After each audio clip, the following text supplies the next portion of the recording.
This is Umar Ahmed for IFL TV, proudly sponsored by Everlast. We're at the beautiful abode of Hughie Fury. With me is his dad, Peter Fury, who made an even longer trip to get here than me today. 3-hour journey. Yeah, it is what it is. Start of the week, I've had a good rest and away we go again. Great facility for Hughie to live here and also to train, because it's just everything's so convenient, it seems. Well, it is. He's got 20 metres to the gym, so there's definitely no excuses not putting the work in. I hope he's never late. No, he's not late. And no, he's got a good facility. This is his living. This is what he does. So he's got all of the necessary tools to get the maximum achievements. And you believe this is the perfect plot for both Hughie and Savannah in terms of a fight camp, a fight mode kind of state of mind? Yeah, it is. They know what they've got to do, and it is. It's perfect for both of them. They both live well. Savannah only lives around the corner, so she's only 5 minutes away anyway. So it works. So we know obviously both of them live on Sky Sports October 16th. They make their debut with Boxer as well. I do want to quickly just talk about that. I know we had a little catch up over Zoom a couple of weeks ago, but just get a little bit more in-depth answer about why you believe Boxer is the right home for both Hughie and Savannah.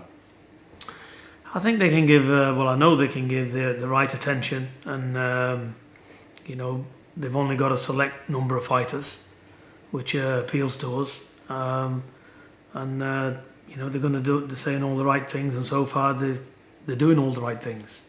So it's just about getting fights, getting the dates, fixing the opponents down, and getting on with it.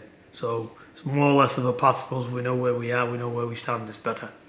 In terms of Hughie, obviously we know he's got Christian Hammer on October 16th, which he said to me just now he definitely can't overlook, because Hammer is an experienced guy, we know that, and it's going to be, he's still going to have his hands full, let's say, on October 16th. I'm sure you read it like that as well, Peter.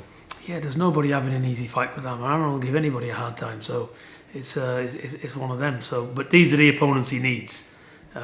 He needs durable, decent opponents. So he's just that. I know he's been in there with some of the top guys around now, and he's still a young man. He was a very young man when he boxed then. Why do you believe perhaps on fight night yet it hasn't quite clicked for Hughie, Peter? Because it's all about certain things. Basically, it's all about experience, his age, and the quality opponents he faced.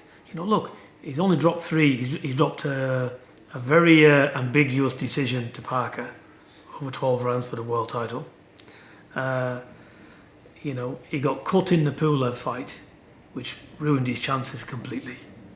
And and he had a close fight with Povetkin, who was not over the hill or unjaded at the time. He fought a very, very good Povetkin. So, where's he gone wrong? He just hasn't done enough. But he's come on from them. So let's see, it's a different ball game today. So I'm looking forward to his improvements. And his last outing against Mariusz Wach, I think even you said at the time he rushed his work at times, but did you see perhaps thorough improvements in that fight against Wach? Yeah, there was a lot of improvements there, because he wasn't running around the ring. He was coming looking for Wach. It was just a bit overkill early on. He was rushing his work. So world level boxing is not about rushing your work. If anything, when you rush, it's that same old adage, only fools rush in, and you get penalised on the world stage. So he'll pick up from that, and all he's got to do is let his boxing do the talking, relax, put his shots together, and do what he does best. And you're assured we see a clinical performance come October 16th? Well, I hope so. This is heavyweight boxing, anything can happen, but no, I'm happy with him, and I think everybody will be silently surprised. Okay, that's good to hear. I'm sure you have discussed with people at Boxer and Sky Sports about Hughie's future. He obviously wants to get to the top, and he believes he will, as I'm sure you do as well. But in terms of your short-term plan after Christian Hammer, because he's boxed at such a high level, where does he kind of go, Hughie, in your opinion? Well, just keep chipping away at the tree. Where can you go? All the titles are held up anyway. Everybody's fighting each other, so he's just got to start turning on and having good performances against good fighters. So I've not looked who's on the agenda after, because I just don't do that. It's bad luck anyway. It's almost like you're overlooking the man in front of you, which would never happen. For me, step by step. Let's get rid of Hammer, and we'll have a look then. But the good thing is, he's active. He's on again in December, all being well with Hammer. So we'll have a look for opponents, and we'll get who we can get, and he's on again. Okay, well, we'll look forward to his outing October 16th, as we do with Savannah. Just quickly tell me a little bit about our opponent come the 16th, Peter, please. Don't know much about her. She's an African. She's unbeaten. She's tall as well, which is a good thing. I think she's probably the tallest Savannah's boxed. So, yeah, good. So, like I say, we don't know much about her. She's got a good record. Let's see what she's about on the 16th. Nice little 8 rounds bank today as well for Savannah. She's had 8 rounds sparring, yeah. We've had some very good sparring this morning. And, yeah, it's all good. Working hard, and she's putting her hands in. And you've been assured from people at Boxer and Sky this fight with Clarissa Shields will happen, Pete? Yeah, definitely. They've done a deal with Clarissa Shields, so you know it's a perfect scenario, and it will be a mega fight that, and it's going to be a main event. You know, possibly on a pay-per-view as well. And we'll see why you say Savannah is the hardest hitting female boxer currently going.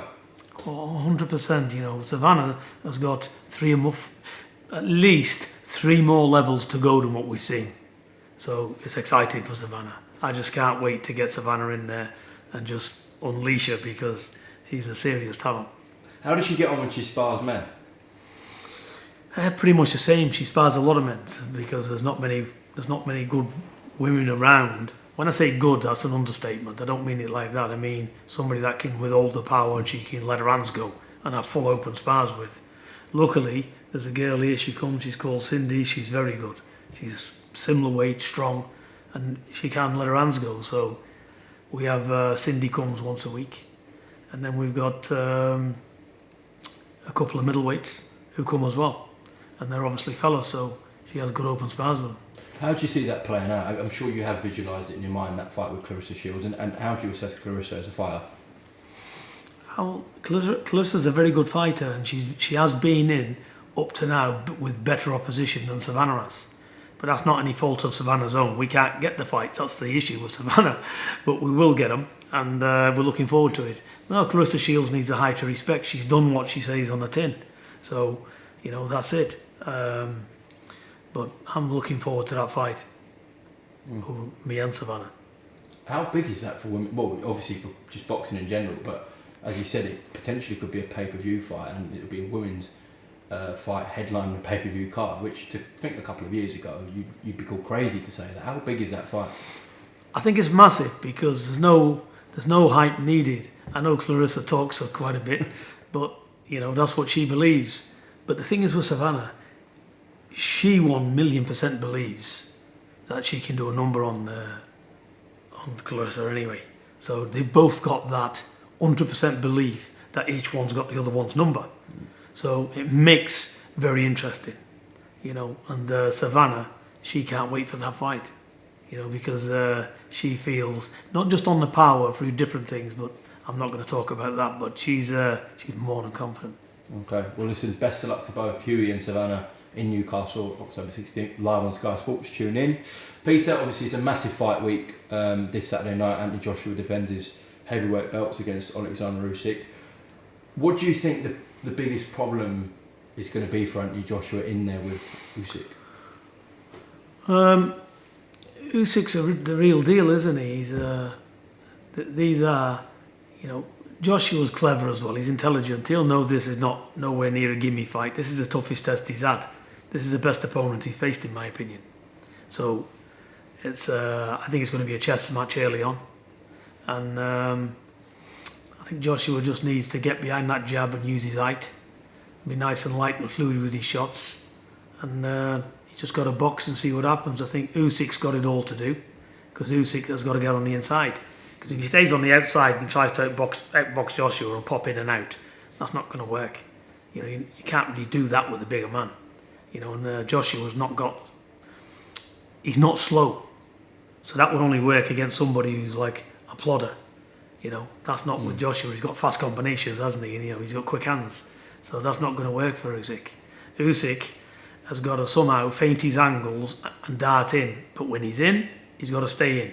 And what I mean by that is he's got to fire his shots, he's got to rotate to the side and fire again. You know, he's got to do second phase attacks because he can't just get in and jump back out because that's not going to work for him. So I think that's what Usyk needs to do. Joshua's just got to be contented and he's got to loosen his shots up and work on light combinations and keep behind the jab. Well, we've seen photos of Anthony Joshua going around. He looks really trim. He looks like he's lost a lot of weight. So the game plan that you're referring to there for Anthony would seem logical considering the shape he's in at the moment. Yeah, because they're intelligent. You know, he's got a good team around him. They know the boxing, and I'm quite sure they've studied it and realised, you know, again, only fools rush in. And you know, Usyk's a man coming in there 16 plus stone, very accurate, and he's got enough power to hurt Joshua for sure. We know Joshua can be hurt as well, so he's got enough power to do damage. Forget what a lot of the public say and all that. It's not correct. If he hits you, you know, he can cause problems. Plus he's got that extra weight as well. So it's going to be very interesting. Do you think Alexander Usyk has the capabilities of doing that, what you were talking about getting close and kind of rotating and winning that way? I think he has. He's got all the ability in the world. I don't know what their game plans are. I'm just reading it as I would see it and what Usyk would need to do. You know, if he thinks he's going to bob around the ring and work on his jab and work on picking his shots all night, he's going to lose anyway because he's coming into Joshua's backyard as a heavyweight champion. He knows he's going to get it, so he'll know that. So he's got to really like put his head down and basically take it into a fight, hasn't he? To do any good. Do you see it as a 50-50 fight or not? Do you make Anthony a favourite? I only make Anthony a favourite by the attributes, the tallness, the range, the boxing ability. If he sticks to that, keeps focused, you know, is Usyk going to be able to bridge the gap? So I edge him on that. I edge him on the power as well, because if he does start connecting on Usyk, it's going to have an effect. But the same, likewise.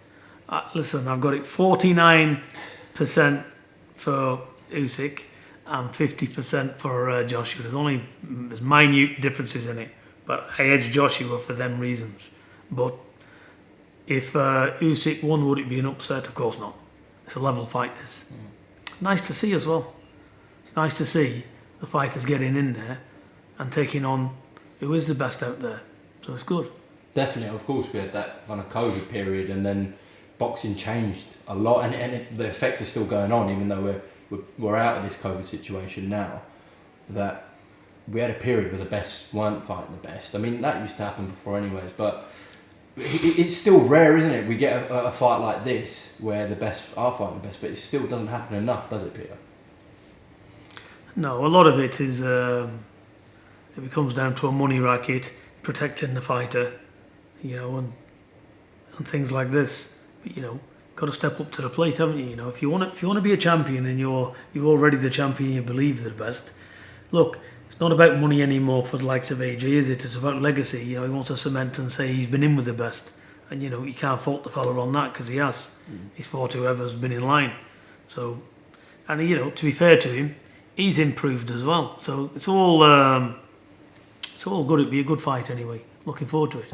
Definitely. But I suppose a lot of it comes down, obviously, to the business side of things, the politics side of things, promoters, TV networks, and as fans, like I'm sure you are as well, of the sport. Yeah. It can get very frustrating at times being a boxing fan, can't it? Well, you can just look at fights and see both men in the corner, and you know who's going to win. There's no point looking at it. Me personally, I don't look at fights like that. I see who's boxing who, and sometimes I'll decide to watch it or not, because I know what the outcome is before they've even started. That's how much mismatched they are. You know, it's just somebody keeping him busy. Like I've always said, I understand with people learning coming up, but you know, we want to see more fighters get wet. Now, obviously, working in the business as you do, dealing with different promoters and different managers must be even more frustrating in terms of, especially for your guys as well. How long do you think you want to go as a trainer, Peter? Do you think, you know, in maybe 5-10 years you just want to sail off into the sunset, or do you want to do this for a very long time? What's your kind of frame of mind? Do you think about it?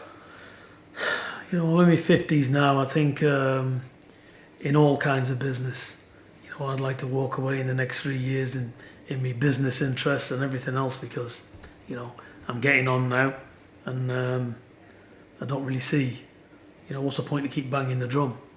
But, you know, it's all about, I don't do boxing for money, do I? You know, so I do it because my family's in it. Obviously, I've got Savannah and stuff. There's a few fighters up and coming. If I can help them and steer them on the right track, that's good. But I don't want to be, I don't want to be doing this forever. So I don't know what I'll be doing, the answer. But you still enjoy it though? I enjoy it, yeah. I'm not interested in the politics. I got no time for any of that. But I do enjoy getting them ready. I enjoy the sparring, you know, and the basis of it, learning them different things, and, you know, seeing it on the night. There's nothing like, when we boil it down, there's nothing like the bell going and having a good performance. That's why we do it, isn't it? Yeah. I guess sometimes it can be worth the headache in the end. But everything's an headache, you know. Nothing comes easy. You know, being whatever level you're on, you know, whether you've got no money, whether you've got 100 million, whether you're a world champion, whatever you are, that person has got his own issues, whatever it is. There is no perfect life for anybody. And if you want to achieve good things, you've got to work hard. You know, there's plenty of, you know, life is like the sea, unpredictable. But it's how you roll with the waves, isn't it? It's what makes the person. And for me, there's been plenty of waves. So, you know, we're still here, we're still cracking on. And the right attitude, right mindset. Nothing's given. Nothing is given in life. People work hard, they sweat themselves, they do everything in camps, they think they've got the game plan right, they do everything they can, and then there's always that thing, have I done enough, have I missed something, is it this? The concentration levels are on another level, aren't they? You know, so there's a lot to do. So it's, but that's what makes the sport so interesting. Of course it does, but of course, as you said, what goes into camps, and sometimes, you know, the business side of things, fighters not getting treated right and being promised things and not being delivered. When you're going through 8 to 10 week camps of just a nightmare, really, in that camp, and stress and hard work, sometimes, I think it puts people off the sport. Sometimes things happen which is no fault of anybody's.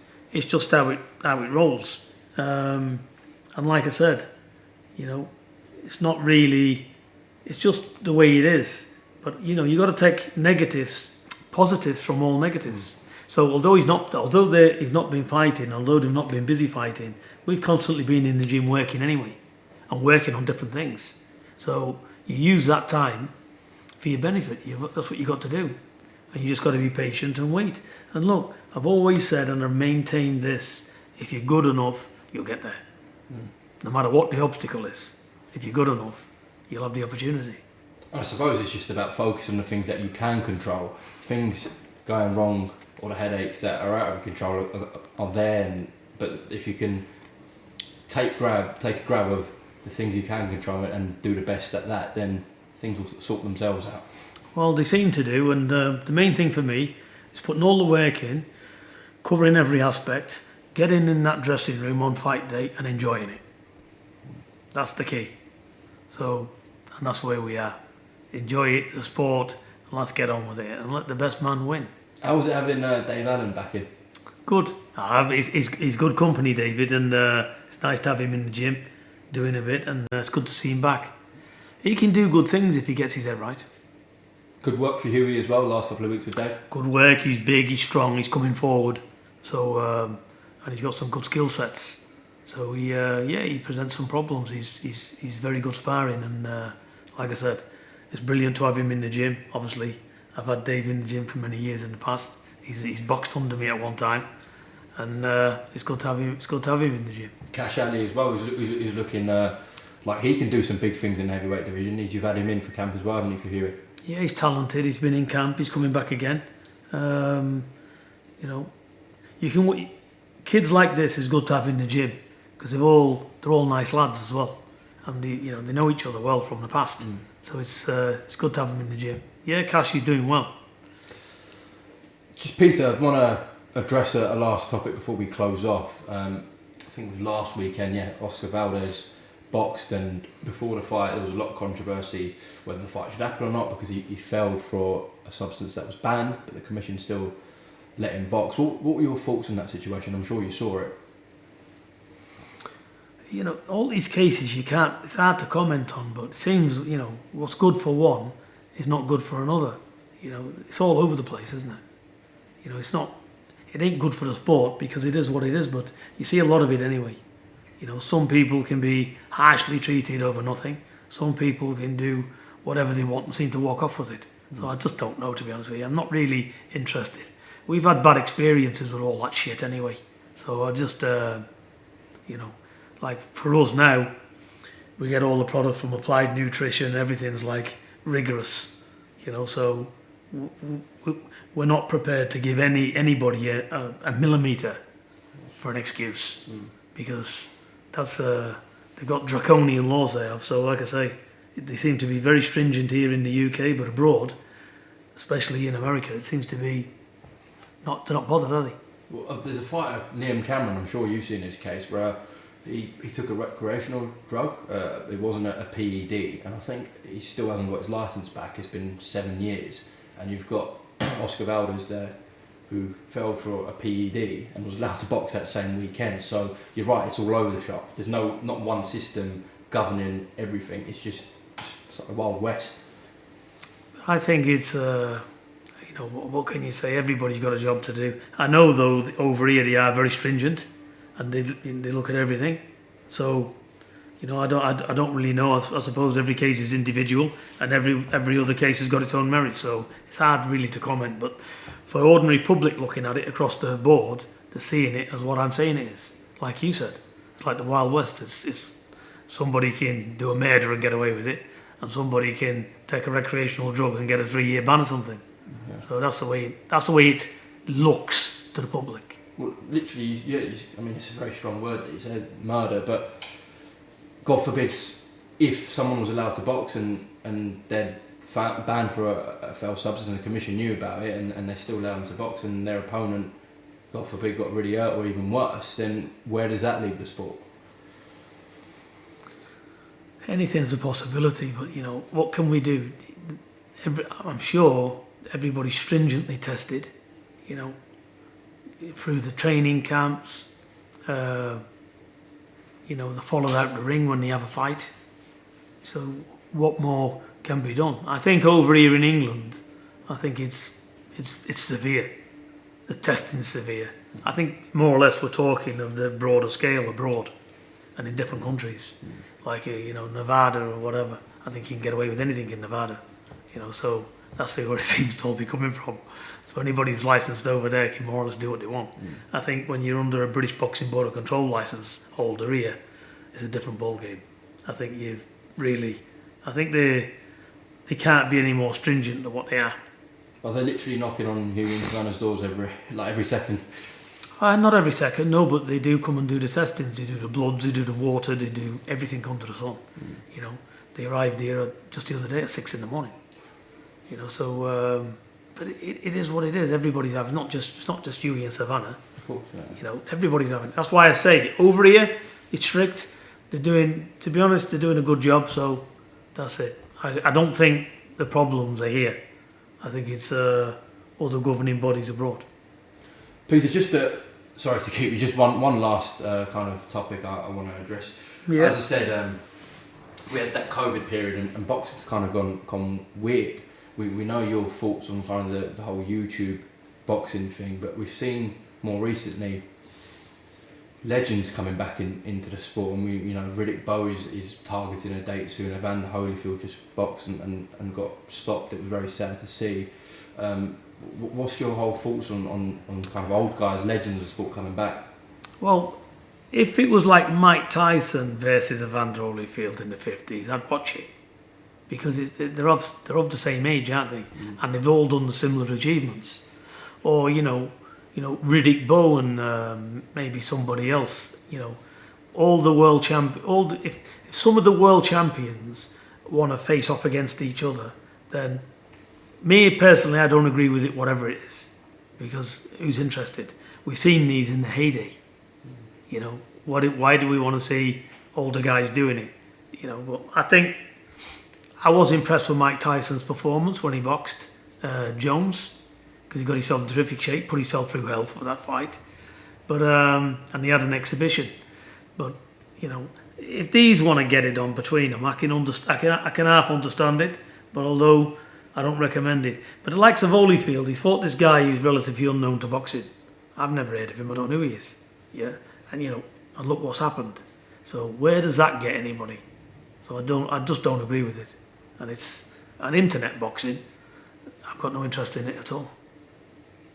Okay. What about the not an interest, but do you see a real issue with the internet guys fighting like the other internet guys if they're just getting a kind of money out of the sport? Do you see an issue with it? No, I think there's no issue with it at all. I think it's good, but for me, it needs to be labelled properly as white collar boxing.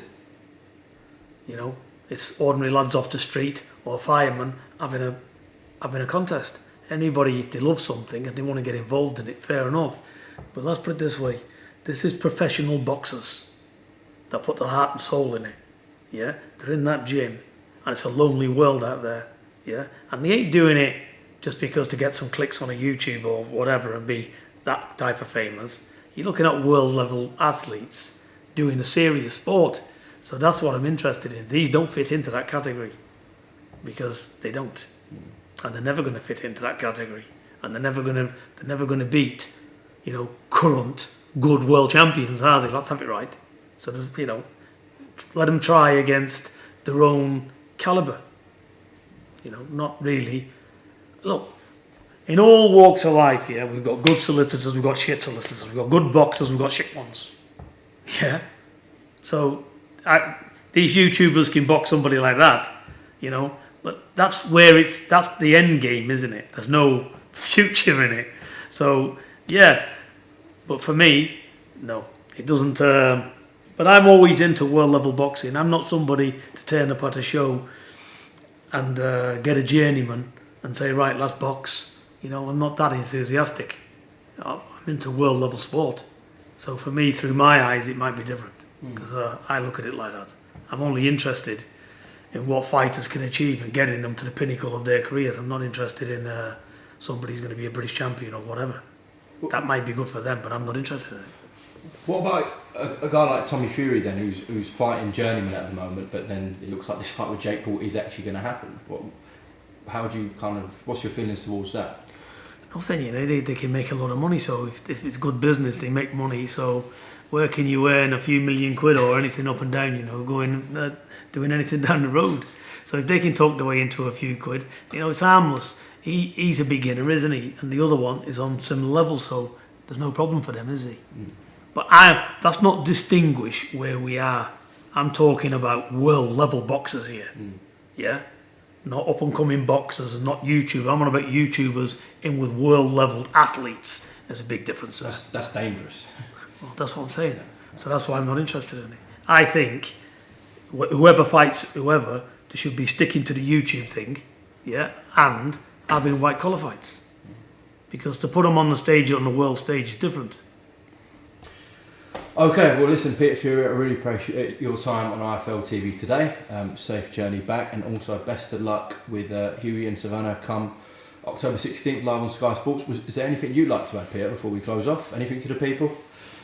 I think you've covered everything, and I hope they enjoy the fights. I'm looking forward to that big event. That's it. We're just getting on. We're in camp now, and I'm looking forward to October the 16th. So Peter Fury, God bless you, and as I said, appreciate your time. God bless you, Umar. Thank you, mate.